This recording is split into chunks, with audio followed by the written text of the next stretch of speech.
भाग्य का लिखा कभी नहीं मिटता। मनुष्य के कर्मों का फल।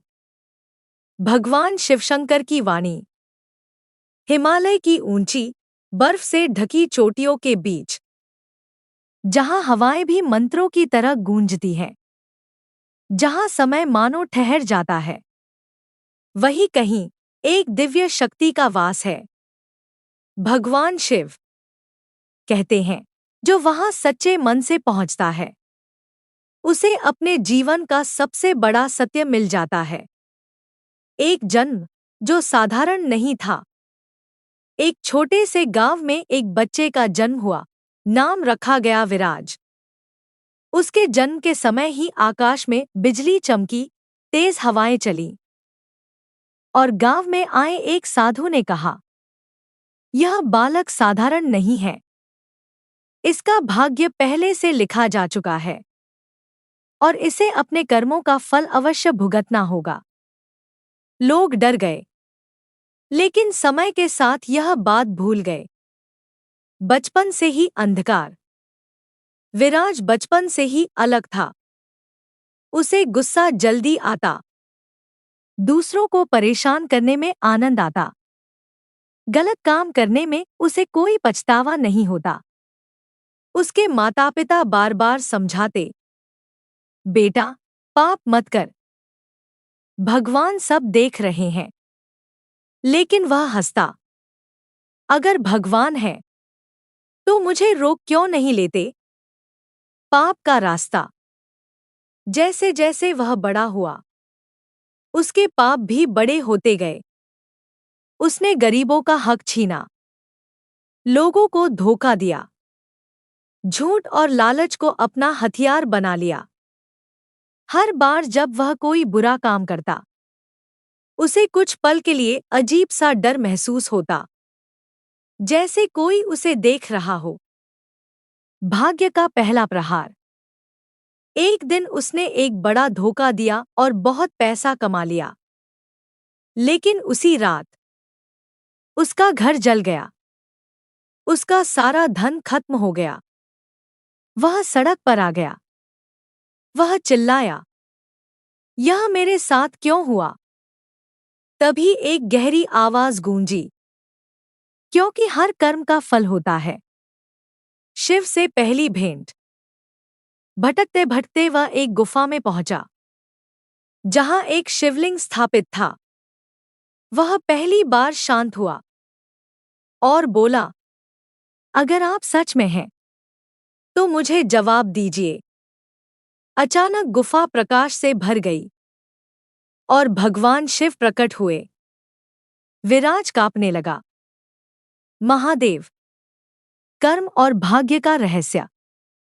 भगवान शिव बोले, भाग्य वह है जो तेरे पिछले कर्मों से बना है, और वर्तमान कर्म तेरे भविष्य का भाग्य लिखते हैं।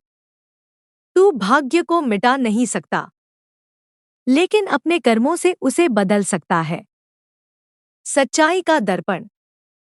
अचानक विराज के सामने उसके सारे पाप आ गए। जिन लोगों को उसने दुख दिया, जिनकी आंखों में आंसू आए, वह रो पड़ा, मुझे माफ कर दीजिए। शिव बोले, माफी शब्दों से नहीं, कर्मों से मिलती है। नई शुरुआत। अगले दिन से विराज बदल गया। वह भूखों को खाना खिलाने लगा, गरीबों की मदद करने लगा, सच बोलने लगा। लेकिन लोग उस पर भरोसा नहीं करते थे।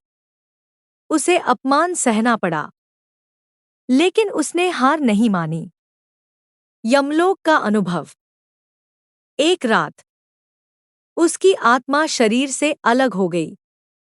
दो यमदूत उसे यमलोक ले गए।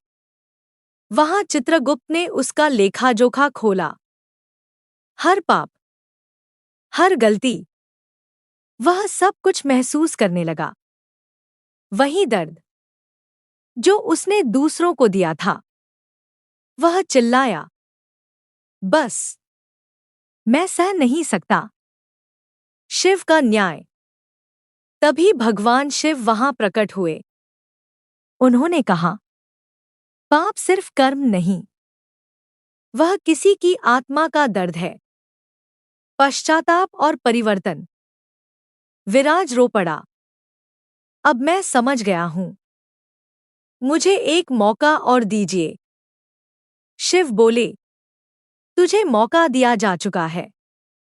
हर दिन, हर कर्म में सबसे बड़ी परीक्षा। एक दिन उसे सोने से भरा थैला मिला। उसके पास मौका था फिर से अमीर बनने का, लेकिन इस बार उसने ईमानदारी चुनी। उसने वह थैला उसके मालिक को लौटा दिया। सच्चा सुख। धीरे धीरे लोगों का भरोसा वापस आया। उसका जीवन सुधरने लगा। लेकिन इस बार उसे समझ आ गया था, सच्चा सुख पैसे में नहीं, बल्कि अच्छे कर्मों में है। अंतिम न्याय। समय बीता और एक दिन उसकी मृत्यु हो गई। वह फिर यमलोक पहुंचा। इस बार उसके पाप और पुण्य दोनों का हिसाब हुआ। चित्रगुप्त बोले, तेरे पाप भारी थे, लेकिन तेरे अच्छे कर्मों ने संतुलन बना दिया है। मोक्ष का द्वार। तभी भगवान शिव प्रकट हुए। उन्होंने एक दिव्य द्वार दिखाया। यह मोक्ष का द्वार है। सबसे बड़ा निर्णय। विराज आगे बढ़ा, लेकिन अचानक रुक गया। महादेव, मैं अभी मोक्ष नहीं चाहता, जब तक मैं उन लोगों का दर्द कम नहीं कर देता जिन्हें मैंने दुख दिया।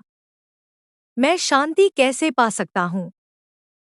शिव की मुस्कान। भगवान शिव मुस्कुराए। यही सबसे बड़ा पुण्य है। जब आत्मा दूसरों के लिए जीने लगे, तभी वह मोक्ष के योग्य बनती है। पुनर्जन्म और सेवा। विराज को फिर जन्म मिला। इस बार उसने अपना जीवन सेवा में लगा दिया। गरीबों की मदद की, दूसरों के लिए जिया। अंतिम मुक्ति। कई साल बाद जब उसका जीवन समाप्त हुआ, वह फिर उस दिव्य द्वार के सामने था।